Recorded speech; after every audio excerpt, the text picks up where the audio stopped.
I'd rather be blue thinking of you. I'd I'd rather rather be be blue blue over you than than be unhappy happy with with somebody somebody else. else. I'd rather have love all of the day. If I can ask, please, if I can ask, may I have love with you? I would rather be blue. Oh Oh, man, you I've already got you. I've already got you cast in Sugar Babies. You are it, baby. there you I go. won't be the You are it. juggler. You know what? And Sam, I don't know how they could, not Facebook couldn't air that, but airs, I don't think that's in misinformation about copyright. vaccines. I don't But Well, think here's that's in copyright. That oh, song's here's okay, about what 90 years old. here's yeah, okay. anything over than 75 years Oh, okay. is public domain. So the other What does which that make me? Wait a minute. Does that mean White Christmas is out of every year how, every year on New Year's they post the list. Piss the list. They post the piss list. the loast? They post the list. Who Every year hasn't? no, every year they post the list of songs that are now Out of copyright? out of copyright. Yep. Huh. Did you ever see the list of songs that Michael Jackson, the publishing houses that not Michael Jackson, that Paul McCartney bought? Yes. No. He Never seen owns Happy Birthday. Yeah. He lets people sing it. He doesn't care. But he Good. owns, Good for I him. think he owns Chorus Line. Wow. He Yeah. owns a lot of stuff. Well, he bought back his own catalog because Michael Jackson owned it there for a while. That's right. Well, Yeah. Michael Jackson sold, am I right about this? He sold his Jackson 5 collection's not the right word, stock, whatever, to Right. to The Paul right. McCartney. Yeah. But for how much? This staggered me. 64 million. That's nothing. No, I Yeah. know. I know. And then McCartney let Nike use some of the songs. Huh. Well, he just had to have enough to cover the lawsuits. So That's all. yeah. That's all. Seriously, that's it. Yeah. Yeah, that's all he needed. Yeah. I love this thing at the bottom. You're in the show. It's like I'm being scolded. You're in the show. Everyone can see and hear you. I love it. You heard about Lindsey Graham has COVID. Yes, thank God. And was not a vaccinated. bad Finally. And was vaccinated. Yeah. Finally, my prayers have been answered. Well, But not he's nearly been enough. It's vaccinated. just He's a like bad. Bill Maher. He said it's like a sinus infection. He'll live. I heard he said it was a bad fever. Hmm. A friend of mine No, that's said, syphilis. Larry Amorosi said, so how is Lady G going to wear a mask? Boy, talk about killing your love life. Lady G. That's what they call him. I know. I want to do what they call him. I think by next week I'm going to have a parody song called Lady G to the tune of Lady Love from Lou Rawls. I think Lady Love by Lou Rawls? Yeah. My lady. Lady G. You kneel when no one will ask you. My Lady G. And that crazy reach around. Oh, that crazy. One of the many reasons I could never be in the Marines is when I'm nervous, I laugh. If I'm yelled at, I laugh. Uh-huh. It's a nervous thing. And when R. Lee Ermey, R. Lee Ermey, was that his name? The guy who played the DI. Oh, okay. All right. When he said to that soldier, "You're the kind of fella who would," I'm trying to remember this, would screw his sister in the ass and not give her the privilege of a reach around, I would have been on the floor. I would have been running laps till my eyes bled. I thought that was the funniest thing I ever. Do you think I'm an asshole? I was in ROTC in college. Air Force, you had to be when I was in college. Yeah. Air Force ROTC. And they're yelling at me and I'm squirming not to laugh when I pledged my fraternity. When they yelled at me, one of my fraternity brothers reminded me of this. He said my nickname was the Picker because in order to not laugh, I'd be doing this. I was smiling my ass off and I would pretend I was picking my teeth. And one of my big brothers said, do you have the filthiest fucking teeth in all of Washington, D.C.? I said, I think so. Hey, speaking of that, what do you think? What do you think of? Yeah, I'm going to write it down in my wife's poem, and then I'm going to read that. All right. All right. Okay. Then I'll. Where is the then I'll poetry? get to it. The poem. My wife the last 2 weeks hasn't been available to read it, but she did send it, so Well, that's nice. I'm going to read it. All right. And because she's not here, I can just say. You wrote it? She's really phoning it in. So. Oh, that's hysterical. That's hysterical. I mean, she goes, here, you read this. I'm not going to be there. I go, and I read it, and I go, of course you're not going to read this. All right, so here it is. All right, I love my wife. I'm not dumping my wife, but we'll compare them to the other poems that we've done to lead off our shows. Here we go. Shiawassee County, have you heard? Their hazard pay was quite absurd. Board of Commissioners paid themselves. Federal COVID funds, are they going to hell? Simone will be on the balance beam. We here at home will root for our team. Olympic athletes going strong. The second week has been quite long. SpongeBob and Patrick are actually real. Now, how does that make you all feel? Off of the Atlantic coast, down a mile or more, SpongeBob and Fred were seen on the seafloor. And that's it. Just those 3 items. One of them completely bad.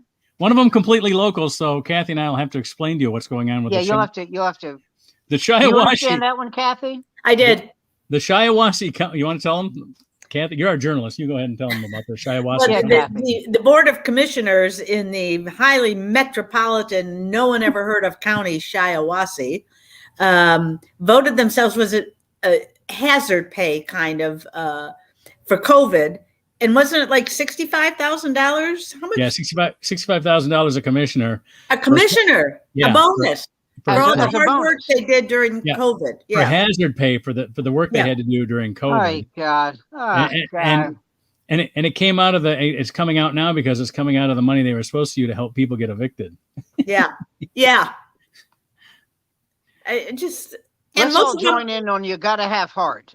And can we put a little asterisk on that? Most of them are Republicans. I think all of them are Republicans, aren't they? Yeah. I think they all are in Shiawassee. Yeah. Well, Shiawassee County, if I was going to defend them, if I was their attorney and would have defended them in order to keep my law license, that is the county that had the flooding last summer. Remember? So give it to the people that were flooded. Wait a minute. The flooding that happened as a result of the Republican the Republican administration not demanding that all the dams and riverbeds be shored up in order for there not to be flooding. So, and who owned the dam? It was a privately owned dam. Privately owned dam, yeah. And who owned it? A Trump supporter. Yep, a Trump supporter. The last time I interviewed a Republican of any import, I interviewed Marco Rubio. Oh, God. And I said this to him.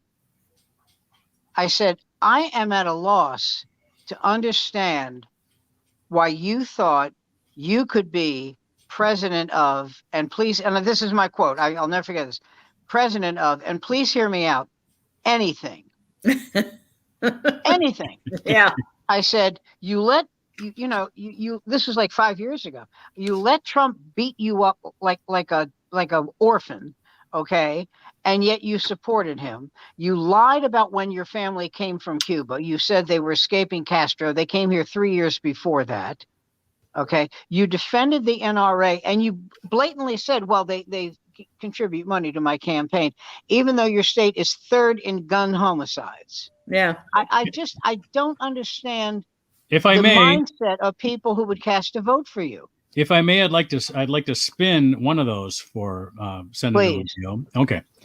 The fact that his family came to the U.S. 3 years before the Castro regime, it just indicates how foresightfulness, what the vision and the foresight that this family had, which is now carried on into Marco Rubio. Yeah. Except there was no, I know you're kidding, but except Castro wasn't even a glimmer when they came here. Yeah.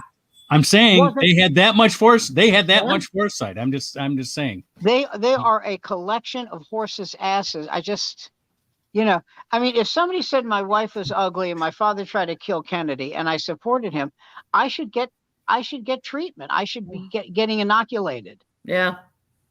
You know, As a woman, I truly do not understand that, how your own husband couldn't stand up to that, come to your defense, and then turns around and kisses the guy's ass. I mean, it just okay. and just the thought of that makes you lose your mind. that just to me explains white male supremacy, because the whole system is a mind fuck. Everything is geared towards keeping the white man on top. That's right. Well, it reminds me of all those friends of my parents who all worked for the automotive companies, all, big jobs, and how the wives all walked, like 3 steps behind the husband, and they'd go to all these corporate functions, and they had to suck up to the boss's wife, and they had that's my mother-in-law, not my mom, but my mother-in-law. Yeah. And that's what it reminds me of, that, oh no, you do not speak ill of Henry Ford or whoever was leading General Motors at the time or whatever. Yeah. You did not have your own opinion. You just kept it to yourself, and put up with all that shit. When I saw Roger and Me, one of the things I came away with was people, not everybody, but so when I say people, I don't mean everybody, but a lot of people who worked for the car companies in Detroit, which obviously was the 800-pound gorilla.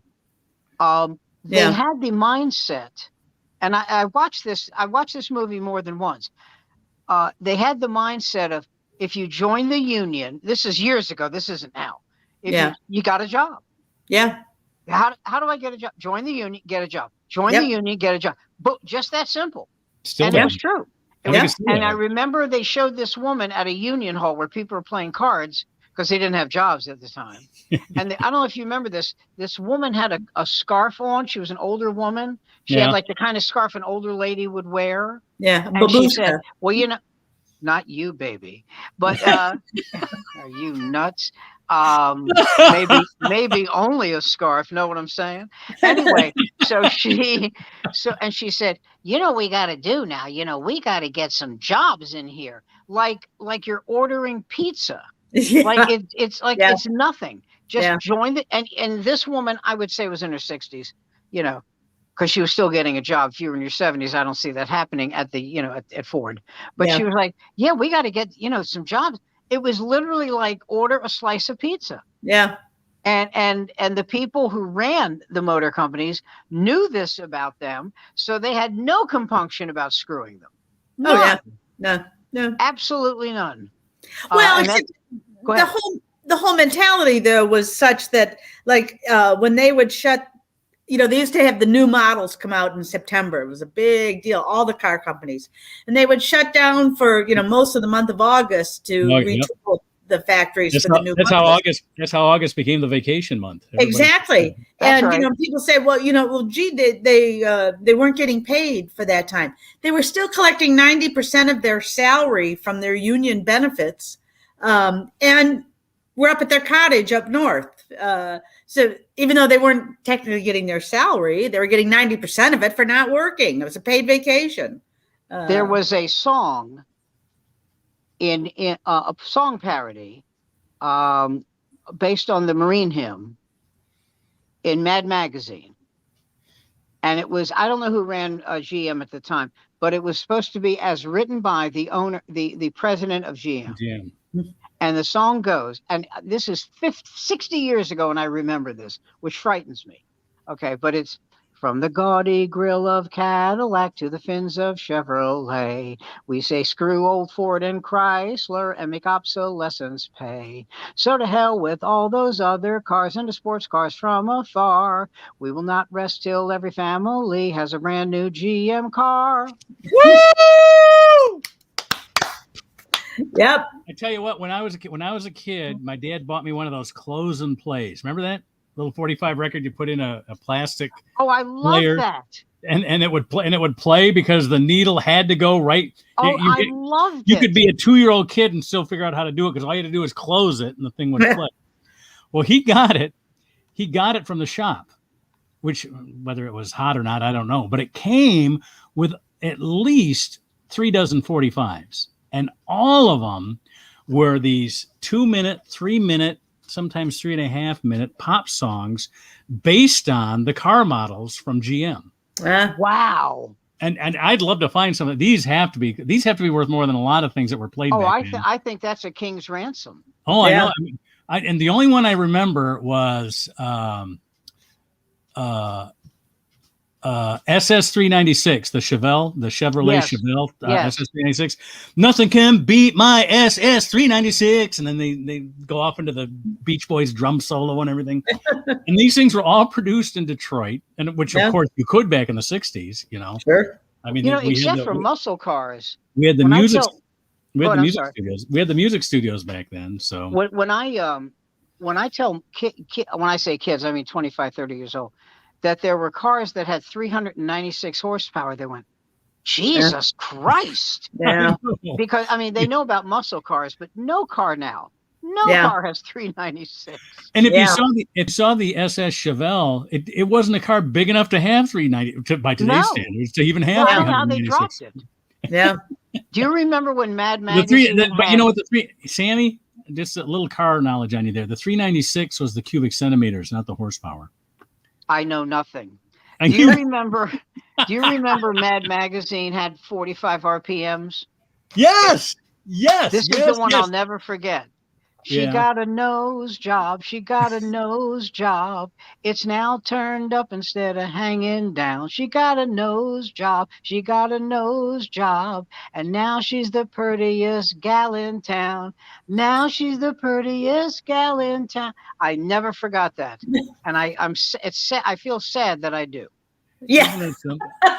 Those are great. Depressed that I remember that. Yeah. Those are great memories. We used to get records off of the Post cereal boxes. Do you remember those? Oh man, They'd have the yeah. Sugar Bears and the Archies and Yeah. Josie and the Pussycats and whatever they were the Monkeys, whatever they were manufacturing to try to mimic what the industry was coming up with. The cereal and the TV in the Saturday morning cartoon industry was trying to copy that and make, you had the Banana Splits and the Harlem Globetrotters and all kinds of You remember but the thing is about those albums is they never lasted because they would get wet. They were made of tape or something. And I mean, never even thought of that until we got our first turntable console with the cassette player in it where we could record our albums. And my brother, who's like 9 at the time, he goes, "Yeah, where's the cereal box records now? Now that we could play them once and record them and have them, now we need." You those remember cereal this is you'll understand why I'm talking about this. When you talk about when you mention the Monkeys, do you remember in Young Frankenstein? Frankenstein said something, and Igor was down in the laboratory, and he said something I forget what it was, that scared Igor so much that like within a nanosecond he was standing next to Frankenstein. Yes. Okay, so I once interviewed Mickey Dolenz from the Monkees.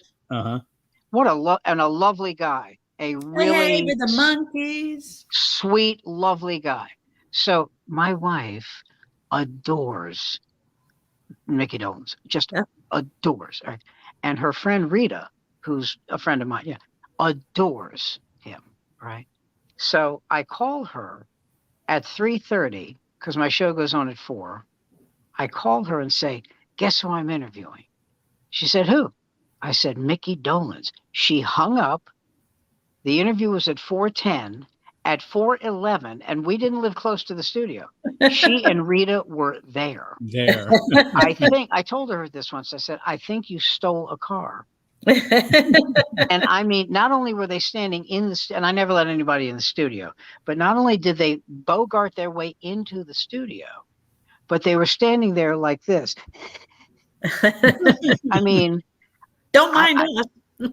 Yeah, just, and he could not have been more charming. Yeah. He could not have been nicer and more discerning. Yeah. And the only other interview I ever had, and he was funny. He was very Yeah. funny. But Oh, the yeah. only interview I ever had that made me burst out laughing, and it I don't think I was supposed to laugh, is I think I told you this. I interviewed Jay Black Okay. of The American, Jay and the I know Jay. American. Yep. Yep. So the guy who did the morning show was sick. So they asked me, can you do a double? Can you do the morning and the afternoon? Because, it was in Vegas. They didn't have like 5,000 people ready to take the show. So I Right. said, yeah, I'll do it. So who's my first guest at 7 a.m.? 6 a.m. Excuse me, 6 a.m. Jay Black. And he shows up and I go, Jay, how you doing? He goes, I just dropped 2 G's at the casino. And I went, it's 6:08. He goes, in the morning. He goes, yeah, ain't that some shit? I go, he said, I know. And about a year later, his son, he had to sell all the rights to his songs. Ooh. And his son took, like Tony Bennett's son, but Tony Bennett's son didn't take over Tony Bennett's career because Tony Bennett was screwing up. Tony Bennett's son took over his career because, I'll take care of you. You deserve this. I'm going to book you. I'm going to get Right. you everything you want out of love. Yeah. But Jay Black's son did it because his father was going to be in the poorhouse, Yeah. Yeah. and he said, if I find out you're gambling, I'm leaving you for good. I'm off of you. You can go broke. You can live homeless. I don't give a shit. And he stopped. He stopped because he loved his son. He said, you're a big disappointment to me. And nobody wants to hear that. Yeah. Except maybe Jerry Lewis. Well, He stiffed his sons in the will. The Yeah, Four we Sons talked by about that. Patty. yeah. We talked about that on an earlier show. Well, Yeah. Jay, what's his name? Jerry Lewis. Gary Lewis had that album, This Diamond Ring. Yep. You know who arranged it? Leon Russell. No kidding. Yeah. Leon Russell. And that's something. Yeah, you bring up those old time bands and stuff that still tour. The late great Gary Eric Tunney did a bit about. He goes, I like those music of your life stations. Well, unless they're not a music from your life, but somebody else's. But I like those. He goes, and then he goes, these are the stations that always advertise something like Gary Puckett and the Union Gap, except Gary Puckett hasn't been with a band in 20 years. Is he And dead? now it doesn't matter. He's not with a band. He says, and now the band is being led by who used to be the backup drummer. I'll tell you something. I saw a concert. It was Melissa Manchester, Oh, that'd be good. Argent, Yeah. and Gary Puckett in the Union Gap. Oh, okay, that'd be good. And this is when Melissa Manchester had hair down to her back, middle of her back, and every other word out of her mouth was fuck. Every other word. And she changed so much. I don't know what made her change. And maybe her agent said, you're not 23 anymore. Yeah.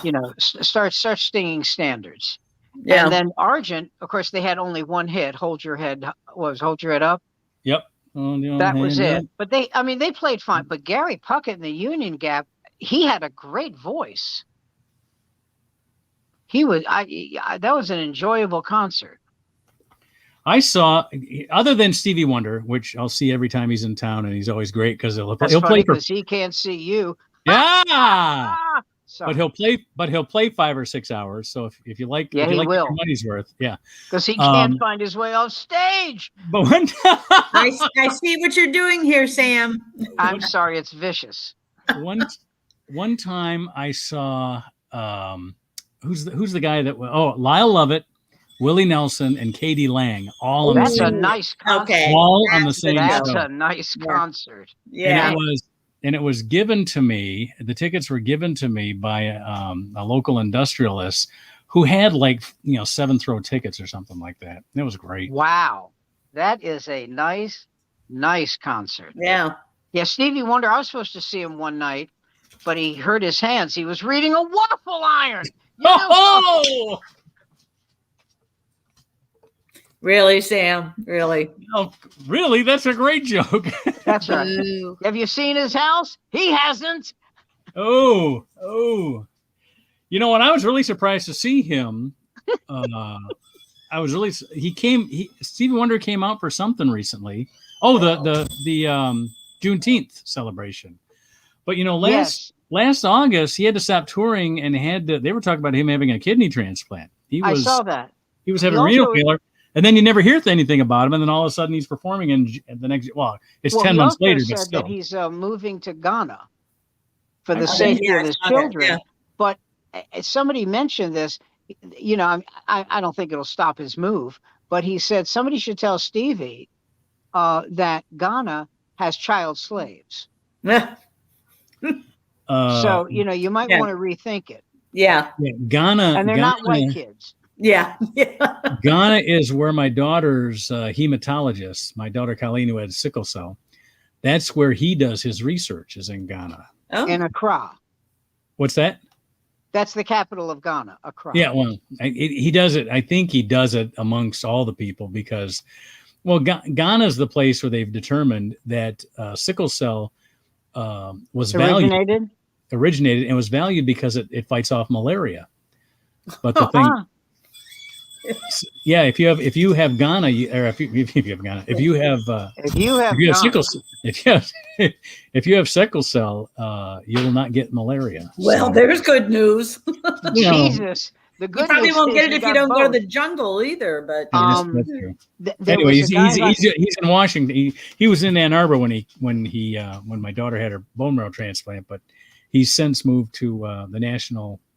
His wife actually got a job with the Trump administration, and he took a job still doing research with the national.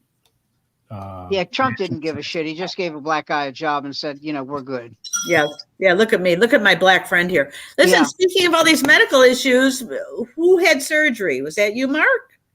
Today I had. Oh yeah, I was under Michael Jackson's milk today. I know why they call it that too. Have you ever had propofol? Yes. They'd never shown me before, but the anesthesiologist comes by. He's got this huge tube. It looks like the type of syringe that you would use to spray other kids with. You know, today your colonoscopy? Yeah, today was my colonoscopy. Wait a minute, didn't you have one too, Sam? Did I miss out? I'm having the meeting with the doctor to arrange the appointment September 8th. Oh, okay. I'm a little nervous about this because it's been 10 years. I can tell you're nervous. That doctor told me, I'll see you in 10 years. You're clean as a whistle. So I said, you want to hear a whistle, Doc? Watch this. No, so I said, pull my finger. Yeah. Yeah. So, but I've got so many things wrong with me right now. I was telling Mark before you came on, I'm taking this pill, dexamethasone. It treats cancer, arthritis. It has a number, and you're supposed to take 10 in a week, but you can take 10 at one day. You can take two. You know, I took 10 in a day. My hands are cramping. My feet are cramping. What were you thinking? Huh? What were you thinking? No, not 10 all at once. 3 in the morning, 3 in the afternoon, 4 at night. Yeah, but even still all in one day. But evidently that was stupid. Yeah. Now, you don't take them again for the rest of the month. Yeah. You know, but there's an old saying that you're getting old when you know your pharmacist's phone number by heart. Yeah. I know both of them. I have 2. And tomorrow I'm seeing the pneumonia doctor to get an injection, and then I have to on Friday the 13th. I'm getting a CAT scan because of the pneumonia, but pneumonia is gone. I mean, that's and my doctor said something to me that really touched me. My hematologist, he said, what you are doing now is the reason I got into medicine. Aww. And I said, what does that mean? He said, I never told you because I didn't want to freak you out how serious your cancer was. Yeah. It was really bad. And you're in the clear. He said, now it's malignant, so you have to do maintenance. He said, but your blood count is the same as somebody who's never had it. Oh, there you go. I said, well, can we go into that fuck the pills program that, is so popular now? He goes, no. Yeah. Let's not push it. Yeah. But they are taking me off one of them. That's good. Yeah. So, Hey, God, it's Yeah. Okay. Well, Mark, tell us about your colonoscopy. yeah, please, let's get to that ass. No? Let's Oh, see. Mark. It was Nice segue. no. Yeah. This is my fifth one. So I mean, I'm pretty. Oh, yeah. But just like the reason I have to go in so often is because he pulled out another polyps, and I'll find out in a week whether they're cancerous or not. But Yeah. See Sammy's face? yeah, yeah. Well, my thing is because they catch them so early. I think anyway. We'll find out this next time. They've never been cancerous, so Yeah. I've never given them a chance to get cancerous because I let them. Yeah, it's the same thing here. I let them scope me every 3 years. So. Yeah, Although I mean, my doctor is thinking now that I'm the age, he might do it every couple of years. So we'll see. well, I want to see what this doctor says. But but I do the let me see. Do I need? Oh, I got my Velcade, my chemo shot today. So that was today, and then tomorrow, and then Wednesday is the pneumonia, and then that's it for then. And then Monday, the 9th, I get checked again for my cataracts, and then the 13th is the CAT scan. The 23rd is a stress test with my cardiologist. Jesus. No, he's not my cardiologist. I wish he was. Yeah, just and, put his hands on you, you'd be fine. That I don't ask much. As I don't. long as you take insurance, you can put your hands anywhere. Yeah. That is exactly my mantra. Yeah. That is, I'm not that. Listen, I've got Medicaid, Medicare, and Medicaid Plus. You can hang me upside down, Exactly. kick me in the face, and do that line from Django when he kicks him in the face and goes cock-a-doodle-doo, nigger. You can do that. It's funny. They asked Walton Goggins, who played that guy. Yeah. How did you like that part? He said, as a white guy, I so despise that word, but people have criticized Tarantino for his overt use of that word. Uh-huh. And Tarantino's response is the people who use, in other words, when that word was used in Django, that's how people talked. Yeah. Yeah. That's how people talk. That's how black people talk. That's how white people. And when he goes to Candyland in Mississippi, it was every other word. Yeah. So he said, I hate the word, but he said I only used it the once. Yeah. He said, but and I remember Denzel Washington, what's his name? Tarantino was a script doctor for Crimson Tide, the movie Okay. of Denzel Washington and Gene Hackman. Yeah. And Denzel Washington was all over him for his overt use of the word. And he said to him, and I admire Tarantino for this. He said, if you had actually seen the movies, you would know that the people who use that word are scumbags. Yeah. Yeah. The audience reaction is, "Ooh, you are a scumbag." Yeah. He said, it's not a father of three who's a lawyer, on Wall Street. It's bad, ignorant, stupid, drug dealing killers. And that's how they talk. Yeah, exactly. They're idiots. That's how idiots talk. Yeah. And and then Washington said, yeah, and he said, we're done. Yeah. And I thought to say that, even though Tarantino's a big deal in Hollywood, to say that to Denzel Washington, I thought took balls. Yeah. No, we're done. I gave you my answer. We're done. I'm not apologizing for this. I've won Oscars. So have you. Calm down. Yeah. Yeah. We're equal here. So for my sixth colonoscopy, I come to, and this is the first time my wife was not in the recovery room. We always had been before, and the reason is they don't have extra people in the hospitals anymore. Oh, she had to be there to drive. You got to me sit home. outside. Yeah, exactly. In fact, they didn't even have her.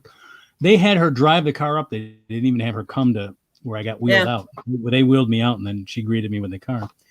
But as I'm coming to, I said, I didn't know this, that they weren't going to allow her in until after I'm over. I go, is Susan here? She says, no. She says, Then she says, doctor put a lot of air in you. Could you just release a fart right now? And I said, is that why Susan is not here? So I assume you were completely out when this happened. I was, well, no, I remember saying that, but because I was just no. I mean, when the procedure took place. Oh, yeah. Now, do you remember falling under? No, I don't, because what I did was every time I've done it with this particular drug that they put me under with, I like to see how long I can watch the clock and if I'll remember exactly how many seconds I was able to count off. And I told you my story, right, about when I counted down. I had a cystoscopy, which I wouldn't wish on Hitler. Okay, and that's when they put the tube in your peenie, and so the anesthesiologist, who was Russian, he goes, there are many forms of anesthesiology we can commit to you. What would you like?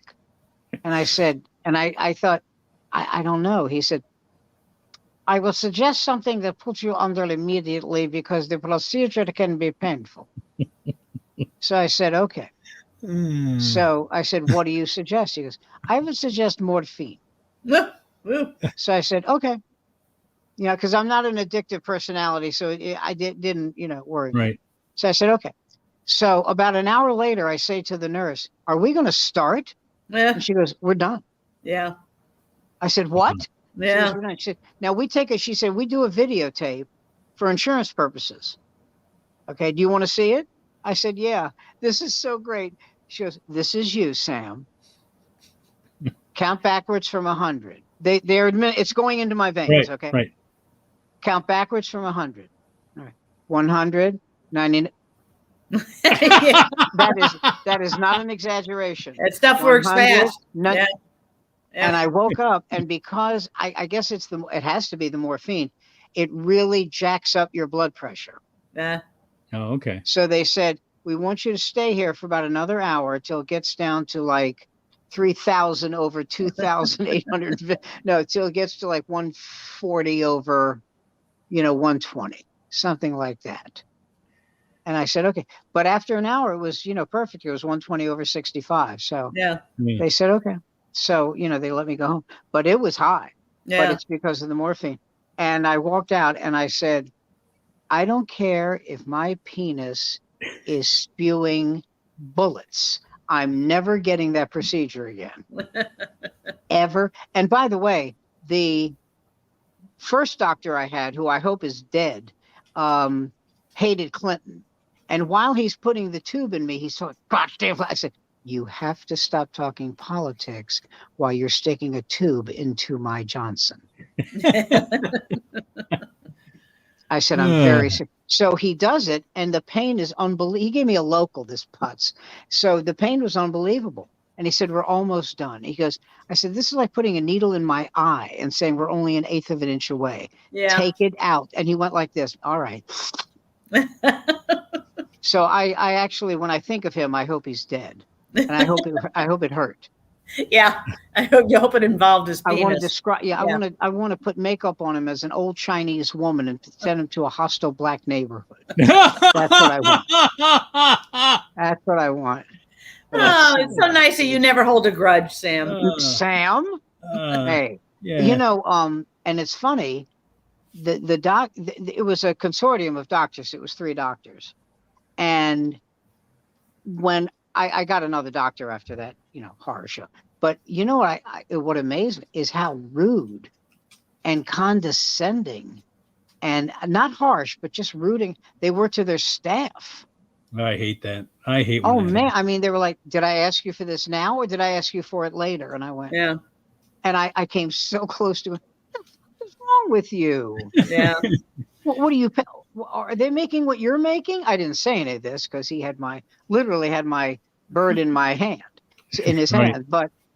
But I was like, and I said, why do you take this? She goes, he knows he's a son of a bitch. This is what the nurse said. And we get paid really well. Oh, there you go. I said, so it's worth it to you? She said, this is my philosophy. And this is, by the way, the same philosophy that Alan Combs, I swear to God, had about Sean Hannity. When I asked him, How can you work with this dick? The same philosophy. She said, I'm here 8 hours a day. I talked to him for about 11 minutes. It's worth it. Yeah. He's never called me the N-word. He's never called, nothing racial. Yeah. Right. He's Yeah. he's just a son of a bitch. Yeah. And she said, now remember, this is 15 years ago. 15 years. So what are we talking? 1994. He said, our 50, receptionist. that's 25 years ago. That's 25. Yeah. Even I did the math Did I on tell that you I'm one. not good at this? Yeah, Okay, 15 years, so 15 years ago is 2006. 2006 is 15 Somebody years ago. help me with math. So the woman said, our receptionist makes $60,000 a year. Wow. Yeah. All right. I'd put up with them too. So I said, does he talk to her? She says, never. Oh. Why does he pay her that? And this is what she said. On the chance he might talk to her, he knows he's going to be a shit. So he cushions. But they make a fortune, these guys. Wow. Yeah. Not all doctors do, but these guys.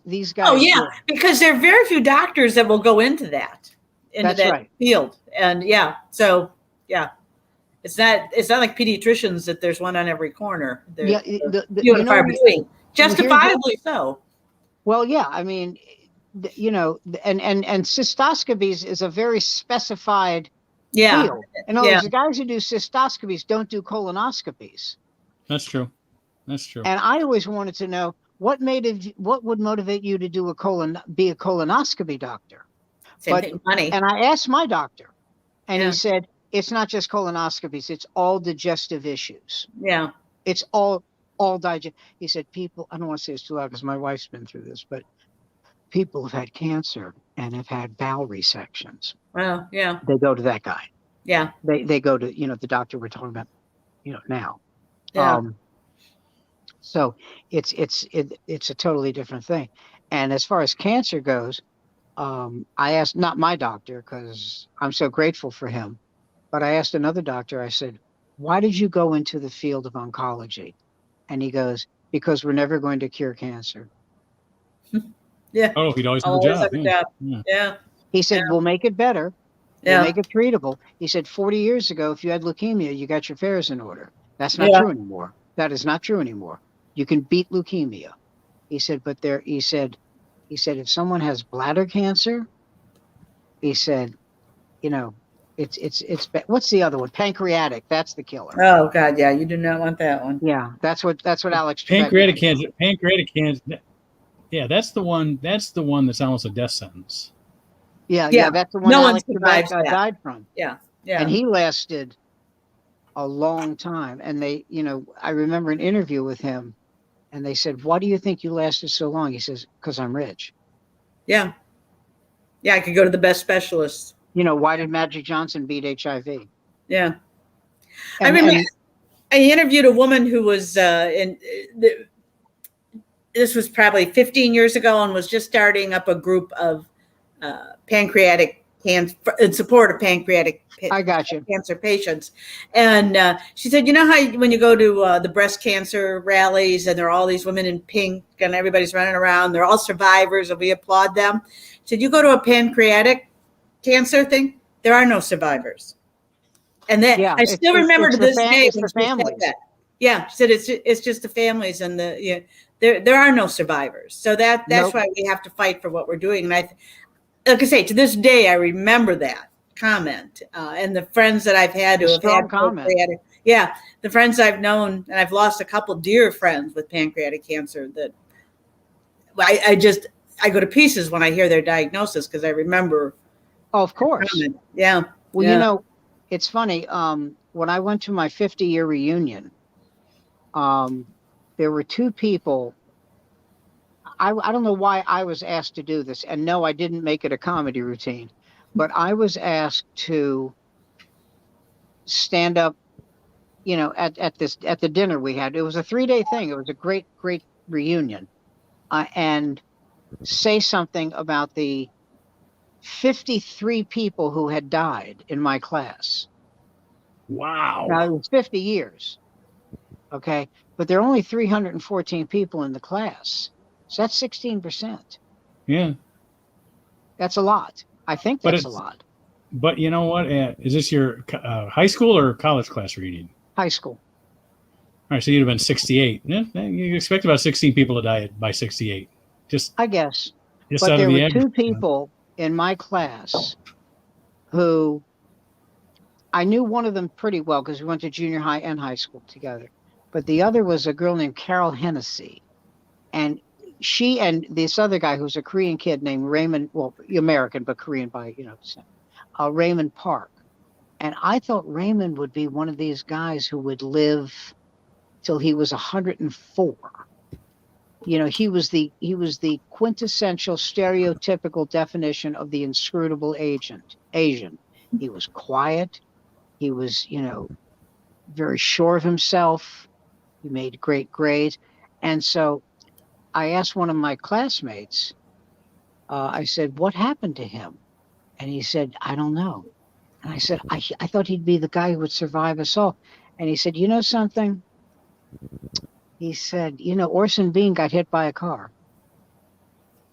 He said, well, he didn't say that because Orson Bean was alive at the time, but he said, famous people get run over. Famous people get shot. Maybe Raymond was in a plane crash. Who knows? I said, well, did he ever get married? And he said, no. He said he thought marriage was a boring proposition. He said, to see the same person every day.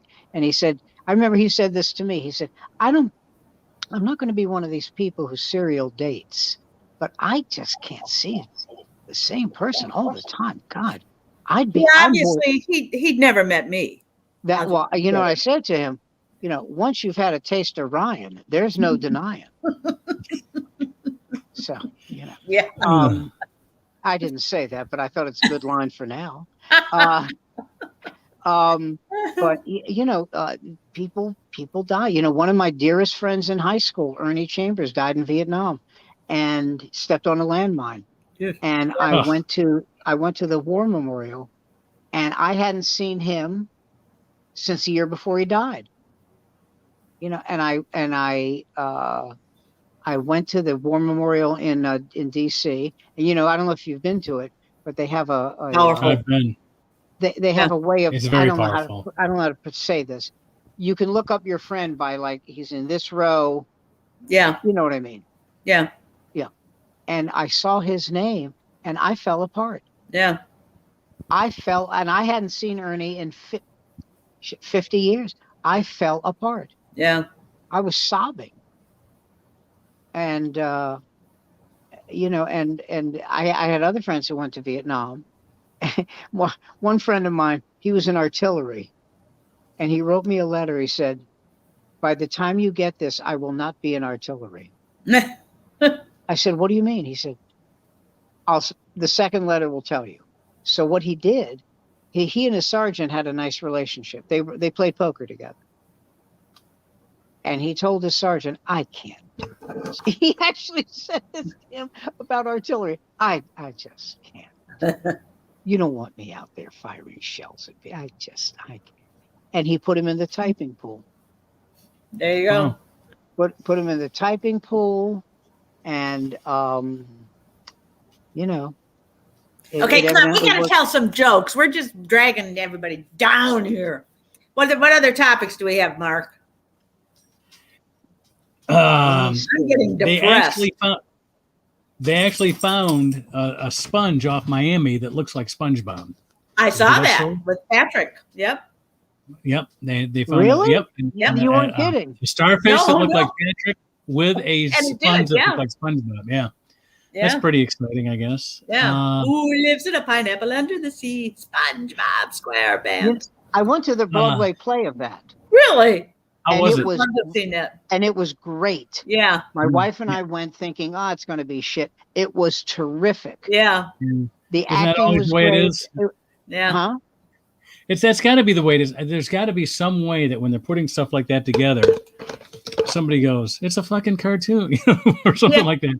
Yeah. But they go, "Oh no! Really, the music's good, the dancing's good, everything is good, the story's good." They did Little Abner. Little Abner was a Broadway play. That's true. Yeah. Jubilation T. Cornpone was a big song. Yeah. Yep. Well, Stubby K. I finally saw Hamilton last night And on the Disney Channel. Oh, it was fabulous. And can I tell you something? sure. I went to see the Book of Mormon. Oh yeah. Now I saw it like 4 years after it debuted. Both Barbara and I were disappointed. Mm. And one of the reasons I was disappointed Wow. is because I don't like being lied to by the critics. And one of the critics said, a critic I respected said, I was laughing my head off after the first line. And the first line is, good evening. What do they call Mormons? Not minister. It's not minister. It's not Brother? councilman. You know, there's a phrase for the people who recruit.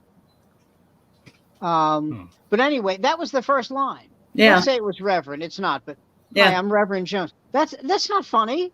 Yeah. There's nothing funny about that. Don't lie to me. Yeah. You know, it was no. What do they call those people? Mormons. No, what do they call them? What are the have a names of the name for Mormons who recruit? Here it comes. Come on, Google. Missionary? Missionaries. Yeah, Yeah, do me a Mormon favor. missionaries.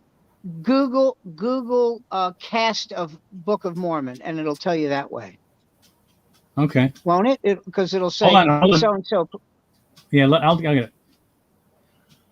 What are the names of the characters who recruit in Book of Mormon? All right.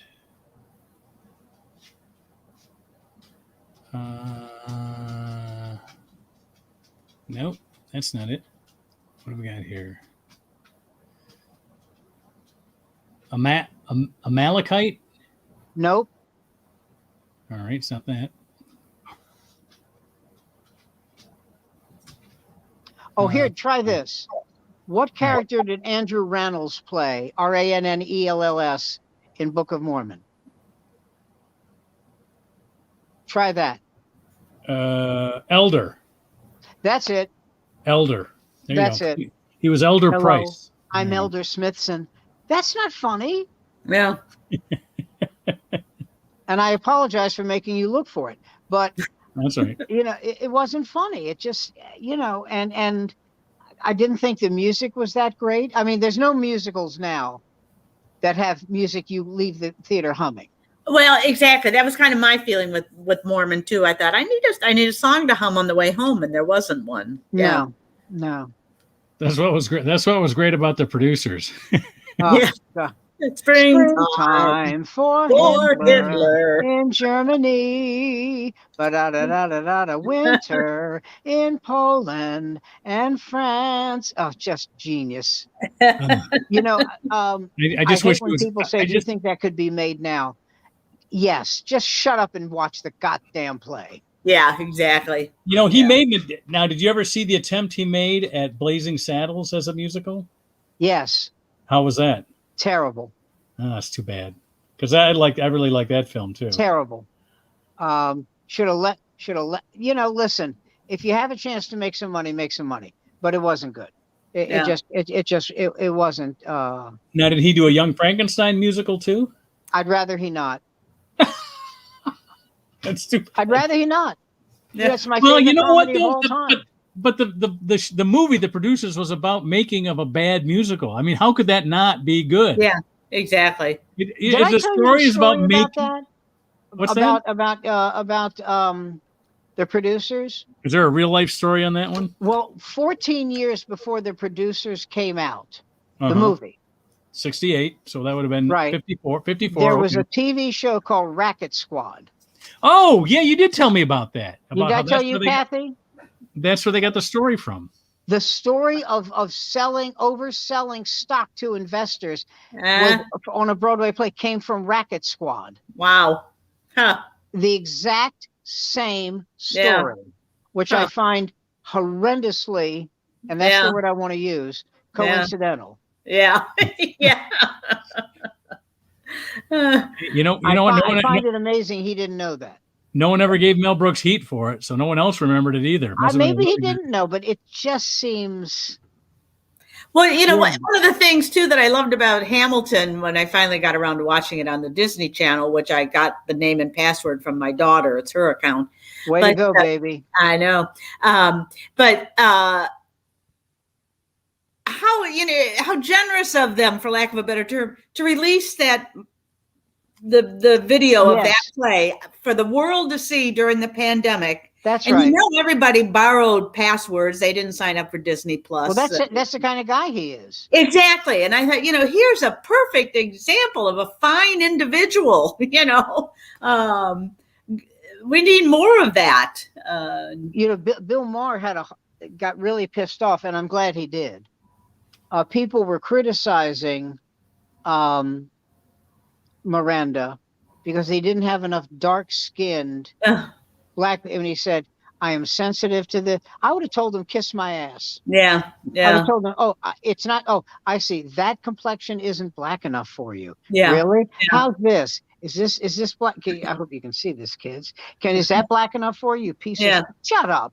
Yeah. And it's always from people who have never had a creative moment in their lives. Exactly. Yeah. Did you see him talking about the Olympics this weekend? He was talking about how a couple of Hawaiians were upset because by putting surfing in the Olympics, it was appropriating the Hawaiian culture. Oh, God, please, somebody kiss my ass quickly. That's like that idiot. I thought it was in California. Like Charlie but what Marr does is he shows a map of the southern hemisphere of the globe. It says, all right, look at all these islands. How do we know that Hawaii was the island that gave us surfing? It could have been 27,000 islands. 7,000 islands. How hard would it be for one person on that island to, long before Hawaiians did it, figure out how to put a board under their feet? How to stand on a board in the ocean? I thought it came from Santa Catalina, or What do you mean it came from Hawaii? It's very nice. I've been there, but no. Yeah. No. And by the way, there was a wonderful documentary about white surfers, Nazi surfers, surf Nazis, called, that's what they're called, Lords of Dogtown. And I've seen that. It was a documentary. Yes. Yep. And these guys eventually went into skateboarding. And there was a kid they knew who was seriously ill. I think he had cancer. And so his father drained the pool and allowed these kids to skateboard in the pool. Oh, geez. Oh, very cool. Yeah. Yeah, and that's how we got the half pipe. There you go. Exactly right. Well, Charlie Kirk, the moronic right-wing 27-year-old douchebag, he was slamming Simone Biles. And he says, this is his quote. I'm doing an Instagram on him tonight. Is this the kind of kid that we are raising? And I went, Charlie, you're not, you don't have kids. You haven't raised anybody. Yeah. You haven't. And if you did, protective services would be called in. Yeah. And you called her a sociopath. For the last 4 years, you've kissed the ass of a sociopath. Exactly. Stop it. You're an idiot. Did you? And he goes, and he said, I know people will criticize me, but my love is in the Lord Jesus. I said, don't drag Jesus into this. Yeah. If Jesus could come back to earth, he'd punch you in the nuts. Yeah. Please. Yeah. Oh, and I'd pay money for that. That's pay-per-view for me.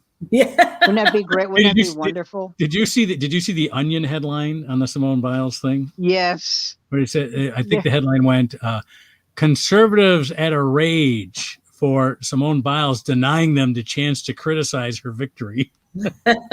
Yes.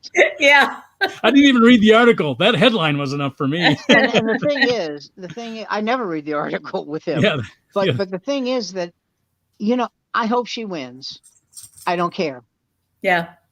What that child has been through. Yeah. Sexual assault. Exactly.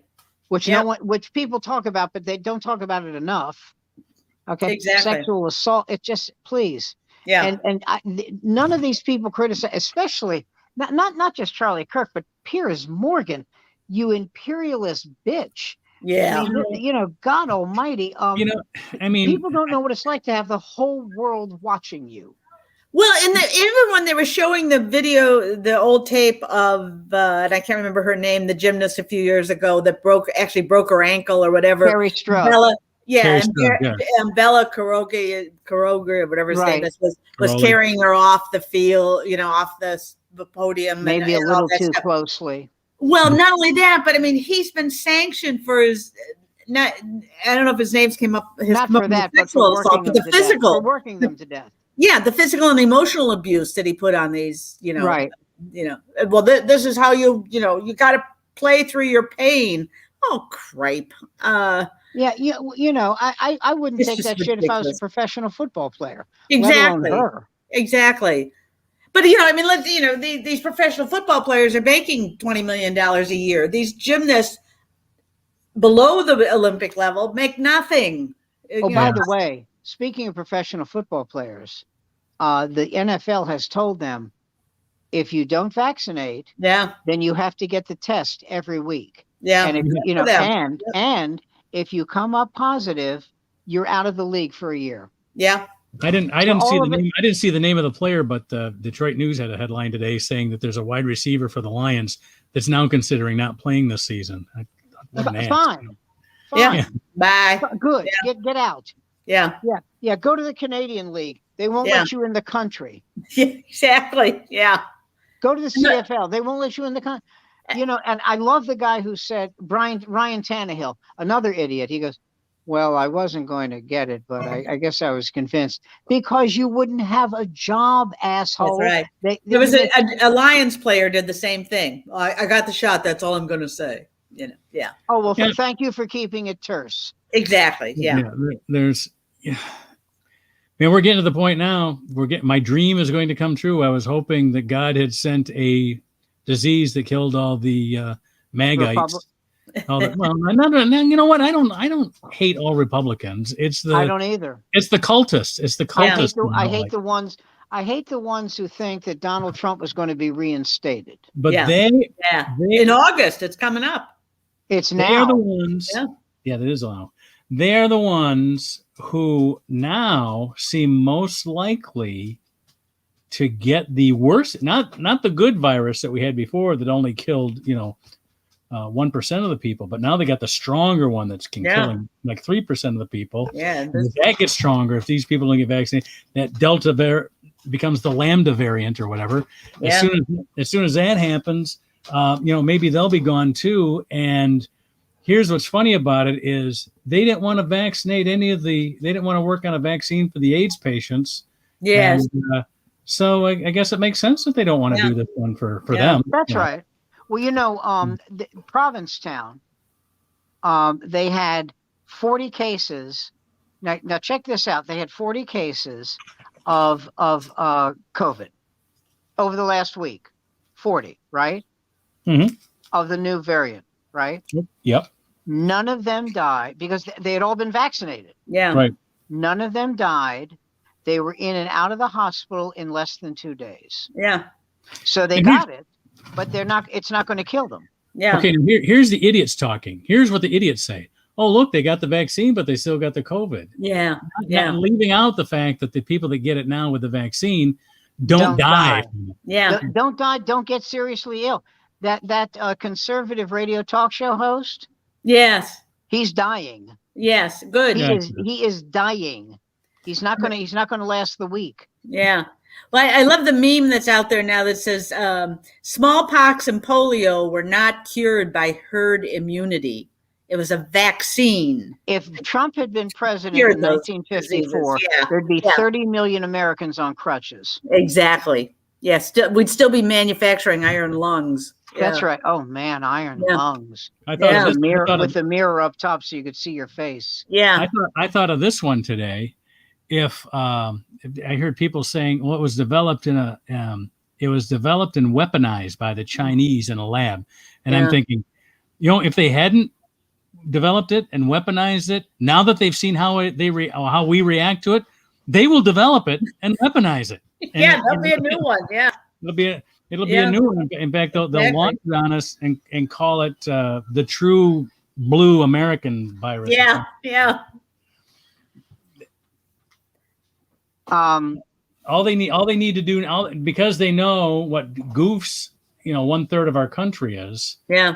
I mean, how could they not? I mean, Yeah. if I was in the Communist Party in China and I didn't suggest this, I'd be in trouble. You know. Yeah. Well, So you know, Yeah, that's now right. That's right. with school starting up again, you know, do we mask? I'm not sending my kid to school if they have to wear a mask. And oh God, just put a mask on. I mean, my granddaughter, my 8-year-old granddaughter, was her last day of day camp was last week, and on Friday, and they had a little talent show. Every kid had a mask on, and half of the parents, it was mostly grandparents that had the masks on. A lot of the parents weren't wearing masks, but you know, people are wearing masks. The kids are wearing masks. They don't even think twice about it. They went through a little slideshow and all the, you know, all the activities. They're fine with it. Their masks. Yeah, exactly. And nobody slams the free market that they love so fucking much. The free market should have given us a mask that everyone likes and is comfortable with. Exactly. How come the free market isn't providing that? Yeah. Your goddamn free market. Yeah. So fucking great. Yeah. Oh, by the way, I don't know if you read this, but Seth MacFarlane, Yeah. is contemplating leaving Fox. Just because it's Fox? Just like Sam left the off That night. was quick. Something I said. Yeah. No, I think Seth has control of my button over here. I don't know. Seth is leaving Fox, and Sammy is leaving the off night, ladies. There you go. He's back. He's back now. I love this. Which I also said to a cop one time on a date. But he's thinking about leaving Fox because of Tucker Carlson. Wow. But they're two different companies. What took him so long? Oh, no. He's been bitching about it for years. But they're two different companies. Now Disney bought he doesn't care. He doesn't care. Just the name Fox. He said no. He said that Family Guy has been renewed for the 20, but it's on TBS. Oh.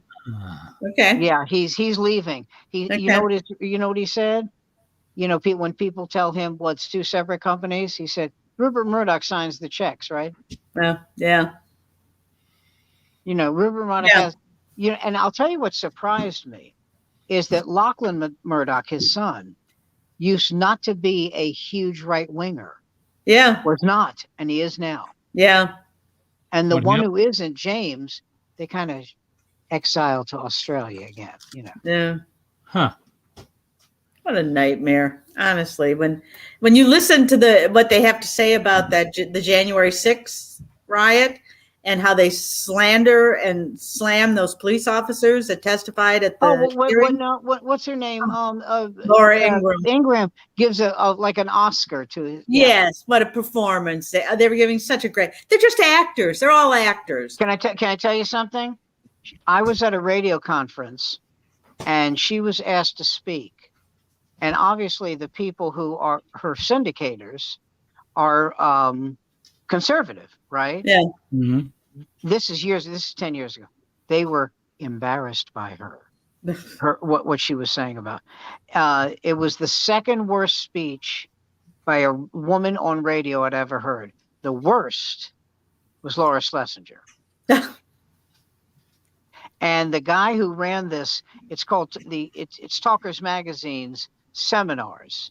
They have these different seminars how to do, you know, different things. Right. And I understand why he did this. You know, 95% of all talk radio, you know, terrestrial radio as we call it, it's conservative. I understand that. But in this one particular year, he had Laura Schlesinger as Female Broadcaster of the Year. He had Laura Ingraham as the Hall of Fame candidate for his little Hall of Fame, and the Freedom of Speech Award, because he showed up to speak, was Rush Limbaugh. No. And the men who were there, not counting yours truly, of course, when Rush Limbaugh came in, I saw the same energy when girls watch the Beatles.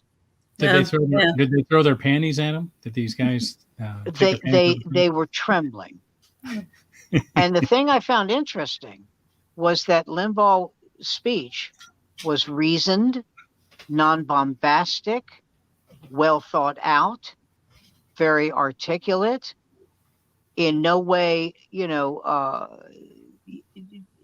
nothing that made you embarrassed to listen to it, which look, I think he was the devil's playground, but that impressed me. Yeah.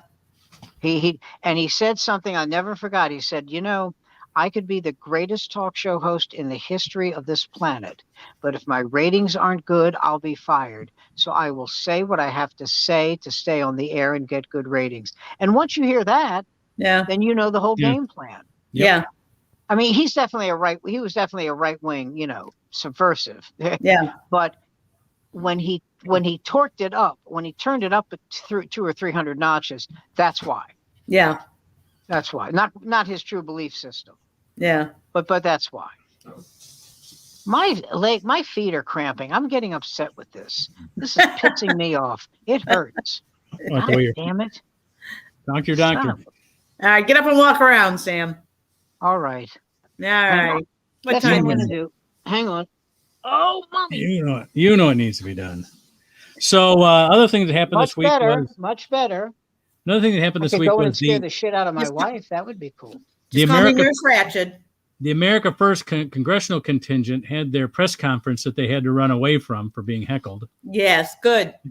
Follow those idiots around. So. I can't remember who it is. Jack Nicholson.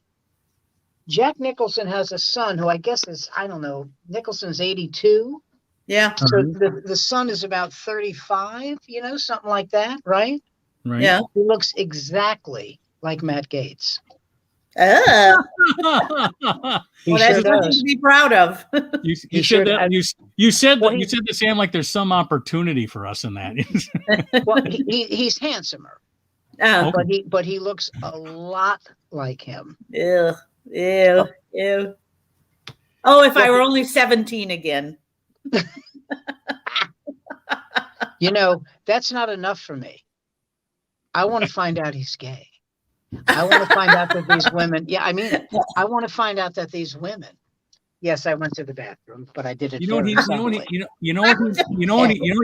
need to do for Matt Gaetz, ladies. That for him to be able to deny all these underage paying of females accusations is to have some of those closeted gay senators and congressmen come out and support him. What are the chances that will happen, other than Lindsey Graham? He is the least closeted gay man I've ever seen. Exactly. Yeah, I mean that's not news. I'm still here, kids. I just look like the ghost of death. On the bottom shelf. Big black kettle. Now you'll probably have to take some out and heat it up. Oh, here's a joke. Bottom shelf next to the wine. You wanted a joke, Kathy? Oh, yeah, sure. So this teacher says to this kid, Bobby, what's the capital of Colorado? He goes, I don't know, and I don't give a shit. She goes, excuse me? He said, you heard me. I don't give a shit. He said, you don't come back without your father. So the father comes in 2 days later. He says, so what happened? I asked your son what was the capital of Colorado, and he said, and I quote, I don't know, and I don't give a shit. Now, what do you think about that? He goes, fuck him. Don't tell him.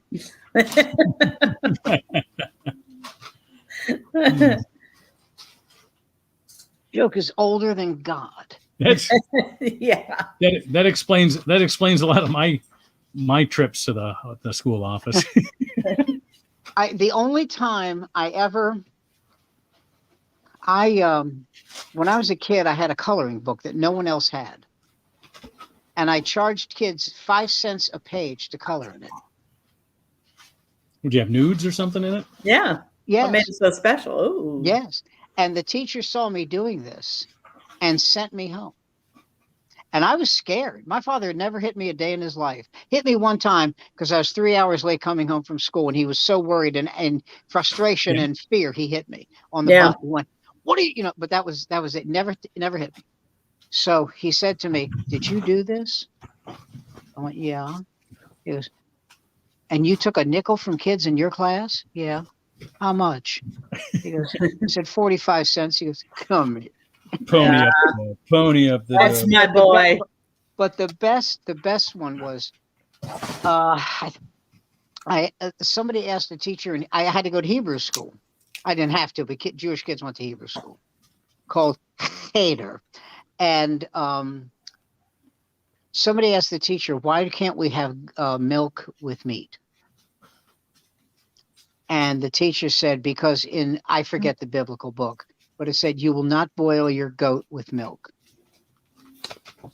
And I raised my hand and said, I want to make sure I heard this. And as soon as I said that, I had a reputation in the Hebrew school. As soon as I said, I want to hear this, all the other kids went, oh, for Christ's God, Sam, please, Jesus. But I said, so 3,000 years ago, a guy who was too cheap to buy milk put this in the Bible, and I can't have a cheeseburger. And the teacher sent me home. The teacher called me a blasphemer. Yeah. And sent me home with a note saying, your son is a blasphemer because of blah, blah, blah, blah. And my father wrote this teacher back and said, this is my proudest day as his father.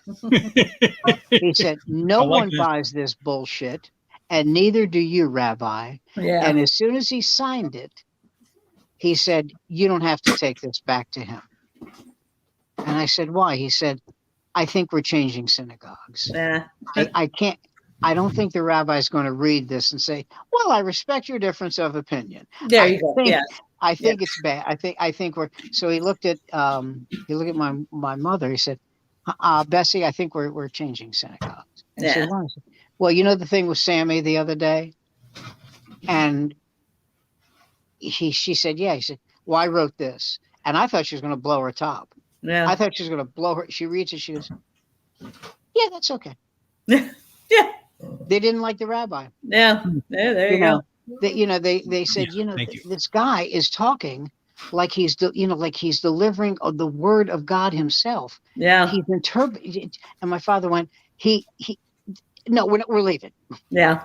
So we went to another synagogue, and the teacher said, first day of class, the Bible has many interpretations. Your interpretation may be correct. Your interpretation may not be correct. We will discuss this in class. So as I was leaving, he tapped me on the shoulder. He said, I've heard about you, and rubbed my head and said, very good. I said, you think that was good? He said, if you can't question it, then what's the point of this class? Yeah, exactly. Yeah. He said, it was written thousands of years ago. Who knows? Yeah. Yeah. Who is the Jewish comic? May have been a local guy. So you Jewish comic? The Jewish comic that did the line. We went to a very reformed liberal synagogue, and then he says, "How liberal? When your Jesus was named Man of the Year." That's hysterical. Do you remember that? It might have been. I think it might have been. I think it was a local guy. You know what? I think it was Stu Cassell. Now that I think of it, that's hysterical. Do you remember Stu? Do you remember Stu? Jesus was named Man of the Year. I love that line. The one I heard was I went to a very, very, very, very liberal Hebrew school. The synagogue's name was Our Lady of Eternal Sorrows. I thought that was great. Basically the same. Are you eating pizza? Yeah. Just asking. Here's some good news. It's been 12 hours since my operation ended. So knock them dead, baby. Oh, that's true. I'm finally getting hungry. Here's some good news from the Greenfield household. Barbara was supposed to. Well, Barbara did apply for a evaluation rating, and she's doing great work, and they love her. So the evaluation rating would have meant an automatic raise, a nice big fat raise. Good. And they told her, you didn't bring this in on time. Barbara is the queen of on time. Yeah. When it comes to work, the queen of it. Okay. If she says she put it in on, she did. End of discussion. So this was a month ago. And I said, look, you're still making good money.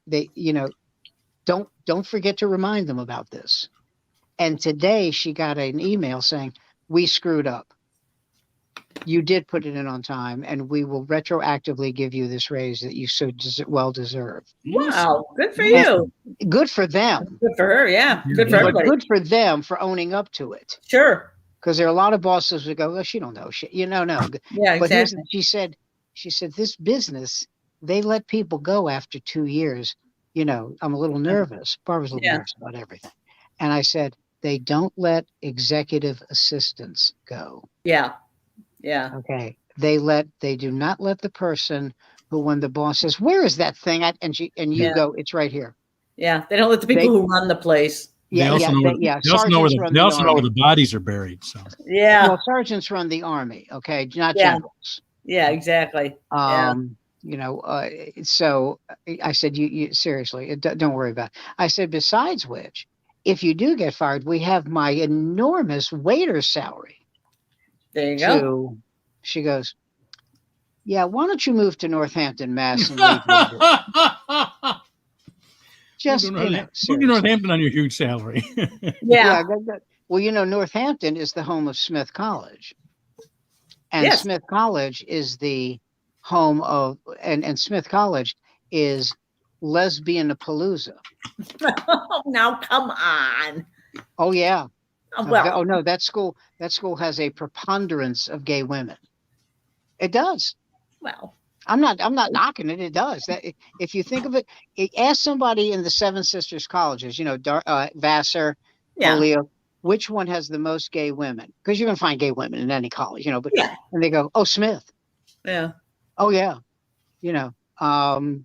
So we were thinking about having going up there for a summer home. But I told her, I said, you're crazy not to have it be Brattleboro, Vermont. Well, you got Vermont on your brain there, Sam. It's so great. But here, I'll tell you why. Let me tell you why. 2 bedrooms, 2 baths, $110,000 a year. How's that? 110,000, excuse me. 110,000. Yeah, it's not a year. You buy it, right? You buy it. Yeah, to buy 900 square feet. Yeah. In Brattleboro, which has an enormous, beautiful food co-op, which has a thriving arts center. Yeah, but your snow removal will cost you $230,000 a year. I have no problem with cold weather. I lived in Oneonta, New York for 3 years. Yeah. Oneonta had 8 inches of snow one year when I was there in May. Yeah. And Barbara said, you're insane. I said, let me tell you my theory. You can bundle up against the cold. You can't do shit about heat. You can. No. You jump in a pool, you jump in a cold shower. Nah. I'm just the opposite. Really? That's the cure? That's the cure. A shower? Really? How long are you going to stay in that shower? No. Sit in front of the air conditioner. You'll be fine. What? Part of it is I spent far too many winters in a cold barn for hours upon hours. Barn. Yes, I had horses. And that cold gets into your bones, and it's there from October till May. And I just thought, no, I'm done. I got 2 words for you. Yes, dear. Climate change. I have 2 words for you. Florida beach. I got 2 words for you. North Face. I got 1 word. Patagonia. That's a nice word. Yeah. I like that word. Patagonia. Yeah. I dated a girl named Patagonia. Did you, Patty? Yeah. My feet don't hurt anymore. It's a miracle, Father. You know what I saw the other day on TV? No, Sam, where else would you have seen it? No. I saw a movie that I urge you to watch. Do you both have Netflix? Yes. It's called Legend. What's it about? It's about do you know the Cray brothers in England? These were twin brothers who were gangsters. Ooh, violent, predicate gangsters. Wow. One of them, Ronnie, was bisexual and was phenomenally violent. They're both really violent. Okay. And they ran the gangster world in England, and they had an agreement to run things for the mob in England, the mafia mob in England. Uh-huh. And it stars one of my favorite actors, Tom Hardy, who plays both twins. Now, this movie was made. A movie about them was made like 30 years ago with I can't remember the guy's name, but he was in Spandau Ballet, and he played the crazy brother. And it just, but Tom Hardy is amazing. What's the name of it again? Legend. Okay. Legend. All It's right. just, and Tom Hardy, I mean, when he plays the psychopathic brother, it's, I mean, what an actor. God, oh, you saw him in The Revenant. Oh, okay. Played the Yeah. villain. Played the villain. Ooh, But okay. just an amazing job he did. Yeah. Man. Now, in the original movie, The Craze, the women in their lives, their mother, their aunts, all right, Yeah. they were very strong women. And at one point, this is England. They were born in like 1933. At one point in England, they had something like diphtheria or something like that. And they went into the hospital and they told the doctor, this is the mother and three of the aunts, one of whom was the size of Dick Butkus. Okay. And she says, we're taking them home. You can't take them home. They're ill. I can't let you do that. And one of the aunts just knocked him out. and the mother, who was played by Billy Whitelaw, who played the villain in The Omen. Yeah. Oh, yeah. Yeah. She said, men, you think you know it and you know nothing. It's women who have it all. And that was their attitude. And they, and it reminded me of an article by Frank DeFord in Sports Illustrated about Jimmy Connors, who was raised by his father was there, but his father's like Jesus in the Bible. Oh yeah, you. No, the mother and the grandmother were the ones who reared him. And the article by Frank DeFord, the great sports writer, was the greatest title I've ever heard. For Jimmy Connors, raised by women to conquer men. Ooh, that's a good one. Yeah. And he's had a bad run of luck. He got involved in investing in casinos, and they went bust. Yep. But he's been married to Patty McGuire for 41 years. Yeah. Yeah. She's stuck with him. I mean, he probably has enough money to choke a horse, but I was going to say, yeah, there's a separate account there. He doesn't have McEnroe money, though. Yeah, but he doesn't have McEnroe's personality. Let me tell you about McEnroe. McEnroe would not play in South Africa during the apartheid. And he was offered gazillions.